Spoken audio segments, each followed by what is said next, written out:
ಪುದುಚೇರಿ ಹಾಗೆ ಕೇರಳ, ಪಶ್ಚಿಮ ಬಂಗಾಳ ಈ ಮೂರೂ ರಾಜ್ಯಗಳ ಫಲಿತಾಂಶದ ಅಪ್ಡೇಟ್ಸ್ ಅನ್ನು ನೀವು ಸ್ಕ್ರೀನ್ನಲ್ಲಿ ಗಮನಿಸ್ತಾ ಇದ್ದೀರಿ. ಅಸ್ಸಾಂನಲ್ಲಿ 100ಕ್ಕೂ ಹೆಚ್ಚು ಕ್ಷೇತ್ರಗಳಲ್ಲಿ ಬಹುತೇಕ ಗೆಲುವು ಅನ್ನೋ ರೀತಿಯಲ್ಲಿ ಎನ್ಡಿಎದ ಪರಿಸ್ಥಿತಿ ಇರೋದು ಅಸ್ಸಾಂನಲ್ಲಿ. ಇನ್ನು ತಮಿಳುನಾಡಿನ ಸಂಖ್ಯೆಗಳನ್ನು ಗಮನಿಸ್ತಾ ಇದ್ರೆ 110 ಕ್ಷೇತ್ರಗಳಲ್ಲಿ ವಿಜಯ್ ಅವರ ಪಕ್ಷ ಟಿವಿಕೆ ಗೆಲುವನ್ನು ಸಂಪಾದನೆ ಮಾಡ್ಕೊಂಡು ಮುಂದೋಗ್ತಾ ಇದೆ. ಕೇರಳದಲ್ಲಿ ನೋ ಡೌಟ್ ಕಾಂಗ್ರೆಸ್ ಪಕ್ಷದಲ್ಲಿ ಇದೀಗ ಒಗ್ಗಟ್ಟಿನ ಪ್ರದರ್ಶನ ಆಯಿತು. ಆದರೆ ಅಲ್ಲಿ ಮುಖ್ಯಮಂತ್ರಿ ಫೇಸನ್ನು ಇನ್ನೂ ಡಿಕ್ಲೇರ್ ಮಾಡಿರಲಿಲ್ಲ. ಒಂದು ಕಡೆ ವೇಣುಗೋಪಾಲ್ ಅವ್ರ ಪ್ರಯತ್ನನೂ ಇದೆ, ವಿ.ಡಿ. ಸತೀಶನ್ ಅವರಿದ್ದಾರೆ ಅಲ್ಲಿ. ಹೀಗಾಗಿ ಗೆದ್ದಿಲ್ಲ, ಇನ್ನು ಗೆಲುವಿನ ಸನಿಹದಲ್ಲಿದ್ದಾರೆ. ಗೆದ್ದ ನಂತರದಲ್ಲಿ ಎಲ್ಲವೂ ಸುಸೂತ್ರವಾಗುತ್ತಾ ಸರ್ಕಾರ ರಚನೆ ಕಾದ್ ನೋಡೋಣ. ಅದರ ಜೊತೆಗೇನೆ ಪಶ್ಚಿಮ ಬಂಗಾಳದಲ್ಲಿ ಗಲಾಟೆ ಗದ್ದಲಗಳು ಪ್ರಾರಂಭವಾಗಿದೆ. ಅದನ್ನು ಯಶಸ್ವಿಯಾಗಿ ಮ್ಯಾನೇಜ್ ಮಾಡುತ್ತಾ ಭದ್ರತಾ ಪಡೆಗಳು ಈಗಲೂ ಕೂಡ ಸರಿಸುಮಾರು 2 ಲಕ್ಷಕ್ಕೂ ಅಧಿಕ ಸೆಂಟ್ರಲ್ ಫೋರ್ಸಸ್ನ ನಿಯೋಜನೆ ಮಾಡಿದ್ದು. ಚುನಾವಣೆ ಸಂದರ್ಭದಲ್ಲಿ ಮತದಾನ ಪ್ರಕ್ರಿಯೆ ಮುಗಿದ ನಂತರದಲ್ಲೂ ಕೂಡ 70,000ಕ್ಕೂ ಅಧಿಕ ಆರ್ಮ್ ಫೋರ್ಸಸ್ ಪಶ್ಚಿಮ ಬಂಗಾಳದಲ್ಲೇ ಇರೋದ್ರಿಂದ ಗಲಾಟೆ ಗದ್ದಲಗಳು ಹದುಮೀರಿ ಹೋಗದೇ ಇರೋ ರೀತಿಯಲ್ಲಿ ಕಂಟ್ರೋಲ್ ಮಾಡ್ತಾರೆ ಅನ್ನೋ ವಿಶ್ವಾಸ. 177 ಕ್ಷೇತ್ರಗಳಲ್ಲಿ ಪಶ್ಚಿಮ ಬಂಗಾಳದಲ್ಲಿ ಸದ್ಯಕ್ಕೆ ಮುನ್ನಡೆಯನ್ನ ಕಾಯ್ದುಕೊಂಡು ಸಾಗ್ತಾ ಇದ್ದಾರೆ ಎನ್ಡಿಎ ಅಭ್ಯರ್ಥಿಗಳು. ಶ್ರೀಪಾದ್, ಅಲ್ಲಿಗೆ ಈಗಾಗಲೇ ನಾವು ಗಮನಿಸ್ತಾ ಇದ್ವಿ, ಜೊತೆಗೆ ಮಾಹಿತಿಯನ್ನು ಕೂಡ ನೀಡ್ತಾ ಇದ್ವಿ. ಪುದುಚೇರಿ, ತಮಿಳುನಾಡು, ಪಶ್ಚಿಮ ಬಂಗಾಳ ಹಾಗೇನೆ ಅಸ್ಸಾಂನಲ್ಲಿ ಬಿಜೆಪಿ ಅಧಿಕಾರವನ್ನ ಸ್ಥಾಪಿಸಲಿಕ್ಕಿದೆ. ಕೇರಳದಲ್ಲಿ ಭರ್ಜರಿಯಾಗಿ ಗೆದ್ದಿರುವಂತಹ ಕಾಂಗ್ರೆಸ್ ಈಗ ಅಲ್ಲಿ ಅಧಿಕಾರಕ್ಕೆ ಬರುತ್ತೆ. ನೋಡಿ, ನಂಬರ್ಸ್ ಅನ್ನು ಕೂಡ ತಾವು ಗಮನಿಸ್ತಾ ಇದ್ದೀರಿ. UDF 93, LDF 40, NDA ಕೇವಲ 3 ಕೇರಳದಲ್ಲಿ. ಇದನ್ನ ಹೊರತುಪಡಿಸಿದ್ರೆ ಬಿಜೆಪಿ ವೆಸ್ಟ್ ಬೆಂಗಾಲಲ್ಲಿ 177, TMC 93, ಕಾಂಗ್ರೆಸ್ ಯಾವುದೇ ಖಾತೆಯನ್ನ ಅಲ್ಲಿ ತೆರೆದಿಲ್ಲ, ಅದರ್ಸ್ 3.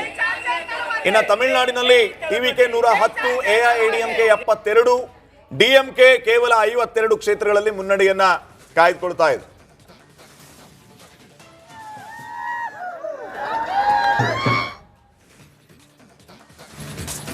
ಕಾಂಗ್ರೆಸ್ ಮುನ್ನುಗ್ತಾ ಇದೆ. ದಾವಣಗೆರೆಯಲ್ಲಿ 3,975 ಮತಗಳಿಂದ ಕಾಂಗ್ರೆಸ್ನ ಸಮರ್ಥ ಅವರಿಗೆ ಅಲ್ಲಿ ಮುನ್ನಡೆ.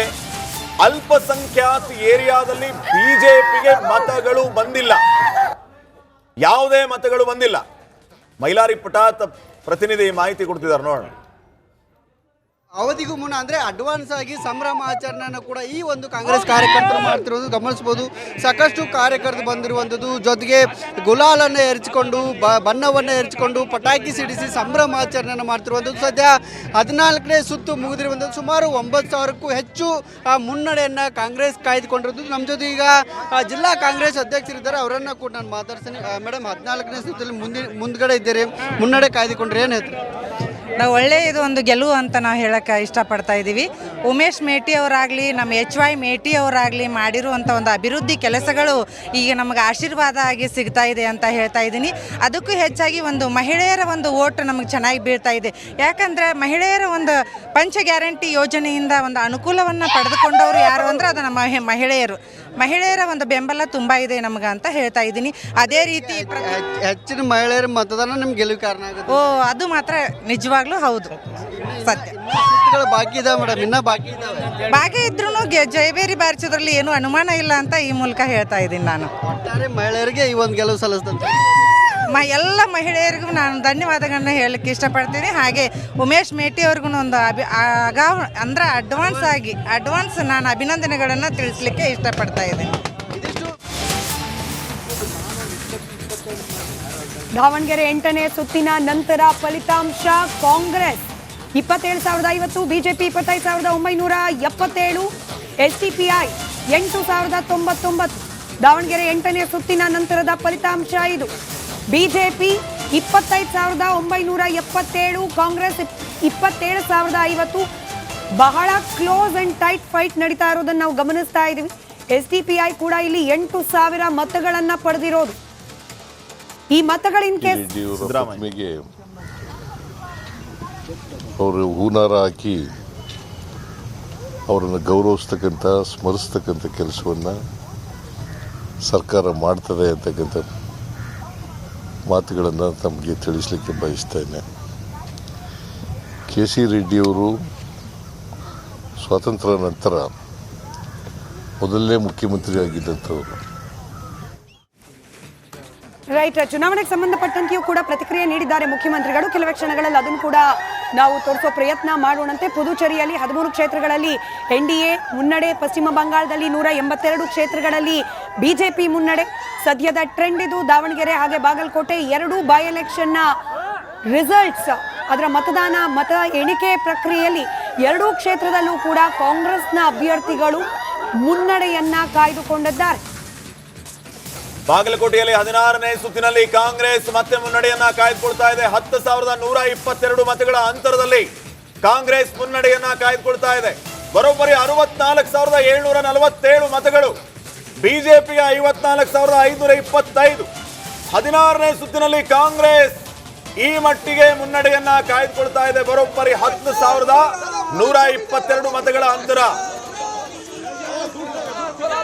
ಪಶ್ಚಿಮ ಬಂಗಾಳ ಕೋಲ್ಕತ್ತಾದಿಂದ ನೇರ ಪ್ರಸಾರದ ದೃಶ್ಯದಲ್ಲಿ ಬಿಜೆಪಿಯ ಸಂಭ್ರಮಾಚರಣೆ. ಸರ್ಕಾರ ರಚನೆ ಬಹುತೇಕ ಖಚಿತ ಅನ್ನುವಷ್ಟು ನಂಬರ್ಸ್ ಸದ್ಯಕ್ಕೆ ಟ್ರೆಂಡಿಂಗ್ ನಲ್ಲಿ ಕಾಣಿಸ್ತಾ ಇರೋದು. ಹೀಗಾಗಿ ಬಿಜೆಪಿ ಪಾಳ್ಯದಲ್ಲಿ ಸಂಭ್ರಮಾಚರಣೆ ಸತತವಾಗಿ ಒಂದು ಇಡೀ ದಶಕದ ಪ್ರಯತ್ನ ಇದು. ಆನ್ ಗ್ರೌಂಡ್ ಪ್ರಯತ್ನಗಳು ನಡೀತಲೇ ಬಂದಿತ್ತು. ಆದ್ರೆ ಅಧಿಕಾರವನ್ನ ಹಿಡಿಲೇಬೇಕು ಅನ್ನೋ ಪ್ರಯತ್ನ ಬಿಜೆಪಿ ಕಳೆದ 1 ದಶಕದಿಂದ ಮಾಡ್ತಾ ಇತ್ತು. ಕಳೆದ ಬಾರಿ ಕೂಡ ಗೆದ್ದೇ ಬಿಡ್ತೀವಿ ಅನ್ನೋ ಸಂಭ್ರಮ ಇದ್ರು ಕೂಡ ಹಾಫ್ ವೇ ಮಾರ್ಕ್ 77 ಕ್ಷೇತ್ರಗಳಲ್ಲಿ ಗೆಲ್ಲಿಕ್ಕೆ ಮಾತ್ರ ಬಿಜೆಪಿಗೆ ಸಾಧ್ಯವಾಗಿತ್ತು. ಅದಾದ ನಂತರ ಒಂದು ದಿನವೂ ವಿಶ್ರಾಮವನ್ನ ಪಡೆದೇ ಇರೋ ರೀತಿಯಲ್ಲಿ ಆನ್ ಗ್ರೌಂಡ್ ವರ್ಕ್ ಆಗಿದೆ ಬಿಜೆಪಿ ಕಡೆಯಿಂದ ಪಶ್ಚಿಮ ಬಂಗಾಳದಲ್ಲಿ. ಇದರ ಪರಿಣಾಮ ಇವತ್ತು ಚುನಾವಣಾ ಫಲಿತಾಂಶದ ಸ್ವರೂಪದಲ್ಲಿ ಕಾಣ್ತಾ ಇರೋದು. ಹೀಗಾಗಿ ಸಹಜವಾಗಿ ಸಂಭ್ರಮ ಇಮ್ಮಡಿ ಆಗ್ತಾ ಇದೆ ಪಶ್ಚಿಮ ಬಂಗಾಳದ ಬಿಜೆಪಿ ಪಾಳ್ಯದಲ್ಲಿ. 181 ಆಯಿತು ಬಿಜೆಪಿ ವೆಸ್ಟ್ ಬೆಂಗಾಲಲ್ಲಿ. TMC 93, magic number 148. ಅಧಿಕಾರಕ್ಕೆ ಬೇಕಾಗಿರೋ 148, ಆದರೆ 183ಕ್ಕೆ ಹೋದ್ರು. ಇನ್ನೂ 40 ಜಾಸ್ತಿ ಕೊಡ್ತೀವಿ ತಗೊಳ್ಳಿ ಅನ್ನೋ ಲೆಕ್ಕಾಚಾರದಲ್ಲಿ ಬಿಜೆಪಿ ಅವರು ಇದಂಗೆ ಕಾಣಿಸುತ್ತೆ ಅಲ್ಲಿ ವೆಸ್ಟ್ ಬೆಂಗಾಲಲ್ಲಿ.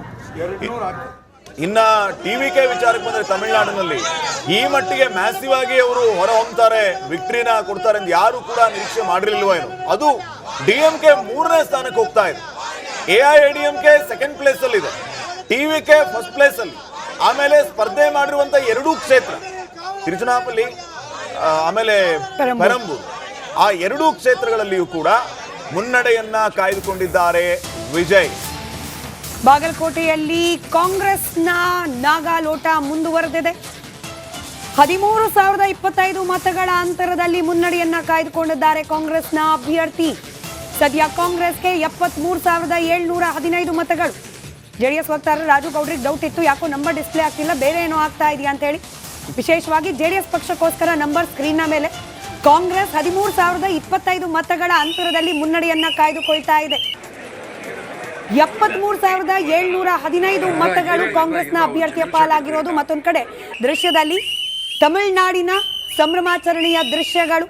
110 ಕ್ಷೇತ್ರಗಳಲ್ಲಿ TVK ಪಕ್ಷದ ಕ್ಯಾಂಡಿಡೇಟ್ ಮುನ್ನಡೆಯನ್ನ ಕಾಯ್ದುಕೊಂಡಿದ್ದಾರೆ. ವಿಜಯ್ ಅವರಿಗೆ ಅವ್ರು ಪ್ರತಿನಿಧಿಸ್ತಾ ಇರುವ ಕ್ಷೇತ್ರಗಳು, ಅವ್ರು ಕಂಟೆಸ್ಟ್ ಮಾಡಿರುವ ಕ್ಷೇತ್ರಗಳಲ್ಲಿ ಗೆಲುವು ಅನ್ನೋದು ಸ್ವಲ್ಪ ತಾಪತ್ರಯ ಅನ್ನಿಸ್ತಾ ಇದೆ. ಆದ್ರೆ ಅವ್ರ ಪಕ್ಷದ ಇತರೆ ಅಭ್ಯರ್ಥಿಗಳು ಯಾರೆಲ್ಲ ಕಣದಲ್ಲಿದ್ದಾರೆ ಗೆಲುವಿನ ತೀರಾ ಸನಿಹದಲ್ಲಿದ್ದಾರೆ. ಅದರ ನಂಬರ್ಸ್ ಅನ್ನ ಕೂಡ ನೀವು ಗಮನಿಸ್ತಾ ಇದ್ದೀರಿ. ಮಹಿಳಾ ಕಾರ್ಯಕರ್ತರು ಕೂಡ ವಿಷಲ್ ಹೊಡೆದು ಸಂಭ್ರಮಿಸ್ತಾ ಇದ್ದಾರೆ. ಇವನ್ ಪೆರಂಬೂರಲ್ಲಿ ಸ್ವಲ್ಪ ಲೀಡಲ್ಲಿ ಇದ್ದಾರೆ. ತೀರಾ 1,200 ಮತಗಳ ಅಂತರ ಲೀಡ್ ಮಾತ್ರ. ಪ್ರಬಲ ಪೈಪೋಟಿಯನ್ನ ಕೊಡ್ತಾ ಇದ್ದಾರೆ ಅಲ್ಲಿ DMK ಕ್ಯಾಂಡಿಡೇಟ್ TVK ವಿಜಯ್ ಅವರಿಗೆ ಪೆರಂಬೂರು ಕ್ಷೇತ್ರದಲ್ಲಿ. ಇನ್ನ ನೋಡಿ ಇಲ್ಲಿ ಕೇರಳದಲ್ಲಿ ನೀವು ಗಮನಿಸ್ತಾ ಇರೋದು UDF 92, LDF 42.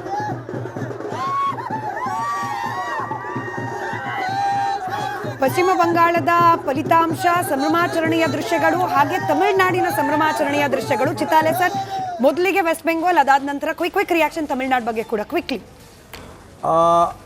13 ಡಿಸ್ಟ್ರಿಕ್ಟಲ್ಲಿ ವೆಸ್ಟ್ ಬೆಂಗಾಲಿನ TMC 0 ಆಗಿದೆ. ಅಂದರೆ 100% result the people of Bengal have gone in favour of BJP. ಎರಡನೇದು ಕೋಲ್ಕತ್ತಾ, ಹೌಡಾ, ಎಲ್ಲಿ ಒಂದು ಸೀಟ್ ಕೂಡ ನಾವು ಕಳೆದ 70 ವರ್ಷದಿಂದ ಗೆದ್ದಿಲ್ಲ. ಆಲ್ವೇಸ್ ಕಾಂಗ್ರೆಸ್, ವಾಮಪಂಥ್ ಇಲ್ಲ TMC ಗೆಲ್ತಾ ಇತ್ತು. ಅಂತ ಕಲ್ಕತ್ತಾದಲ್ಲಿ, ಹೌಡಾದಲ್ಲಿ, ಆಮೇಲೆ ನೊದಿಯಾದಲ್ಲಿ, ಈ 3 ಜಿಲ್ಲೆಯಲ್ಲಿ ಅರ್ಬನ್ ಲೊಕ್ಯಾಲಿಟಿ ಏರಿಯಾ ಅದು. ಆ ಅರ್ಬನ್